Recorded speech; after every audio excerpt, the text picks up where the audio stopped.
Selamat pagi para taruna dimanapun saja kamu berada.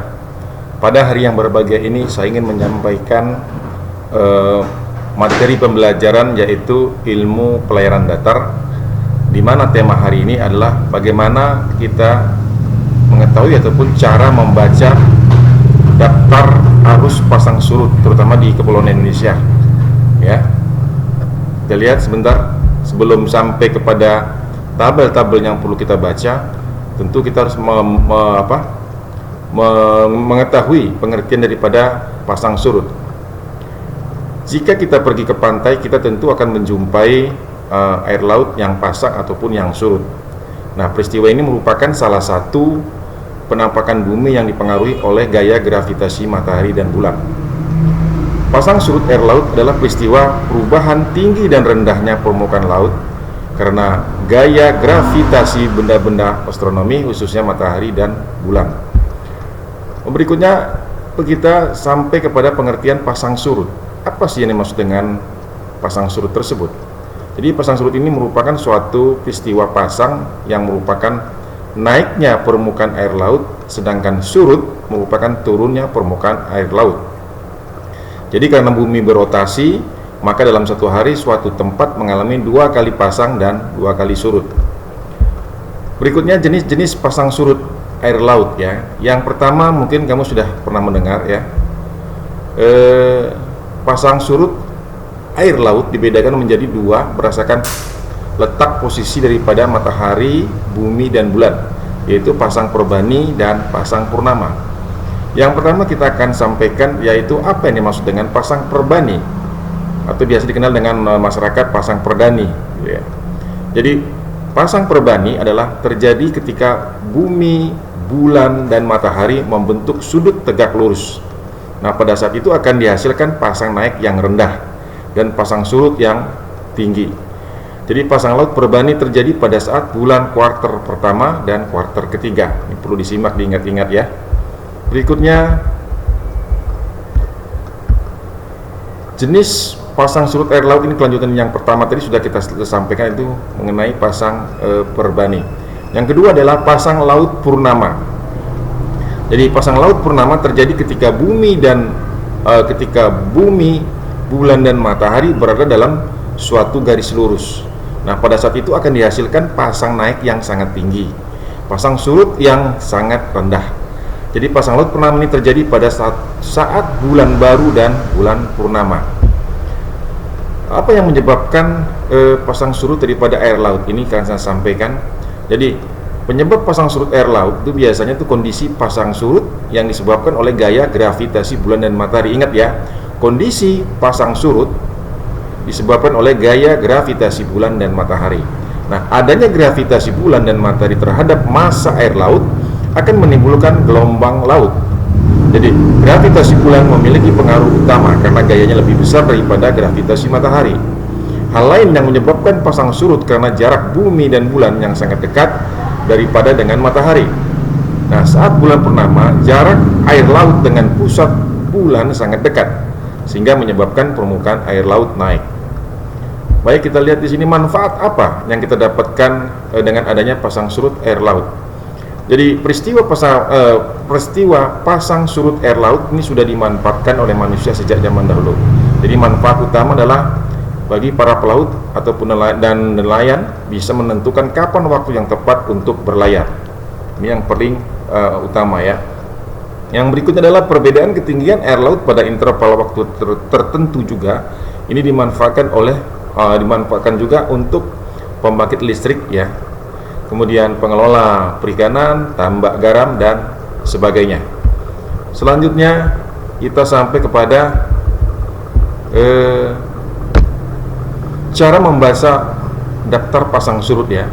Jadi pada saat contoh hari ini yang akan saya sampaikan adalah kita memakai acuan daftar arus pasang surut Kepulauan Indonesia ataupun Tidal Stream Tables of Indonesian Archipelago, yaitu pada sampul buku ini terlihat tahun 2012, dan ini hanya sebagai contoh ya. Bisa aja yang terbaru sekarang adalah tahun 2023. Nah, ini saya ambil contoh untuk terbitan buku tahun 2019, yaitu cara membaca daftar pasang surut ya. Di sini kita lihat ya, ada tabel seperti ini. Di sini ada angka 1 sampai dengan 24 ya. Terus di ujung di sini adalah menunjukkan huruf J dan T. Ya, J maksudnya huruf J. Ini J menunjukkan adalah jam. Jam kita adalah jam 1 sampai dengan jam 24. Di sini ada J. Ini merupakan jam ya, 1 sampai dengan 24 ini jam. Kemudian di sini ada T. Nah, T itu merupakan tanggal 1 sampai dengan tanggal 30 ataupun tanggal 31. Dan kemudian yang contoh kita ambil sekarang di sini adalah di bulan April 2019, karena tadi tabel bukunya adalah tabel pasang surut tahun 2019. Nah, pada jam 1 kita lihat ini sebagai salah satu contoh.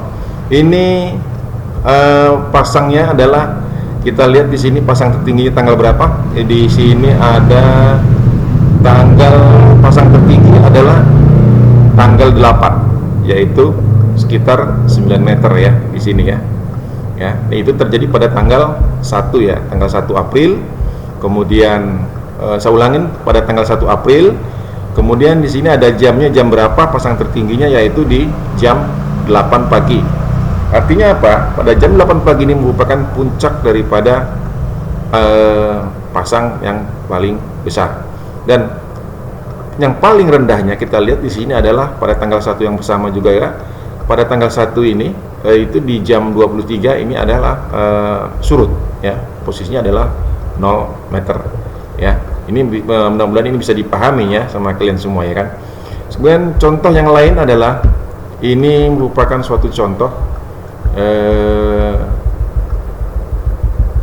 untuk peta dari untuk maksud saya peta daftar pasang surutnya adalah untuk Selat Durian ya. Selat Durian dengan lintang dan bujur. Jadi pada Selat Durian ini kemudian arah arusnya 00 derajat, kemudian arah arus negatifnya 180 derajat dengan waktu perhitungan adalah GMT. Ya, kalau di GMT ini dengan dibandingkan dengan waktu Indonesia Barat itu ditambah dengan 7 jam. Ya, ini ada beberapa tabel di sini. Nah, jadi yang kita bahas pada hari ini adalah tentang daftar pasang surut yang berada di Selat Durian. Ya, berikutnya di sini ada beberapa tabel juga di sini. Ya, di posisi Selat Durian yang lebih jelas tadi ini karena ini sudah difoto. Ini terlihat di bulan Februari tahun 2019 ya. Ini menunjukkan di atas menunjukkan jam 1 sampai dengan jam 24 di sini ya. Kemudian tanggalnya tanggal 1 sampai dengan tanggal 29, 30 ataupun sampai 31 ya. Bisa kita lihat di sampai tanggal berapa. Nah, di sini tanggalnya kebetulan Februari sampai tanggal 28 ya. Februari 28 tahun 28 hari. Jadi di tahun 2019. Nah, sekarang kita ambil contoh di sini. Tanggal 4, kita ambil contoh tanggal 4 April ya. Pada jam berapa pasang tertinggi? Di sini kita lihat ya. Tanggal berapa? Tanggal 4 kita ambil contoh tanggal 4 Februari. Pasang tertinggi kita lihat angkanya yang ada di sini. Ini ada 18 meter, 20, yang tertinggi sekitar 20, tanggal 20. Maksud saya di ketinggian 20 meter. Ini sekitar jam 14 ya, untuk tanggal 4 April ya. Ini bacanya begitu ya cara membacanya ya. Di sini menunjukkan jam 14, kemudian tanggal 4 ini April, tanggal 4 Februari maksud saya. Dan kemudian yang tertingginya adalah di tanggal 13 di puncak itu di sini di angka 20. Jadi sekali lagi cara membaca tabel pasang surut ya. Kalau sudah ada tanda garis seperti ini J ini menunjukkan waktu ataupun jam. Jam itu 1 sampai dengan 24 jam. Kemudian tanggal 1 sampai dengan 30 atau 31 atau kadang-kadang pun 28, 29. Tapi di sini dalam bulan Februari ini ternyata sampai dengan 28 hari ya. Di bulan Februari tahun 2019. Jadi itu saja yang bisa saya sampaikan secara singkat. Mudah-mudahan ini bermanfaat. Nanti apabila ada yang kurang dipahami, silakan bertanya di kelas. Jangan lupa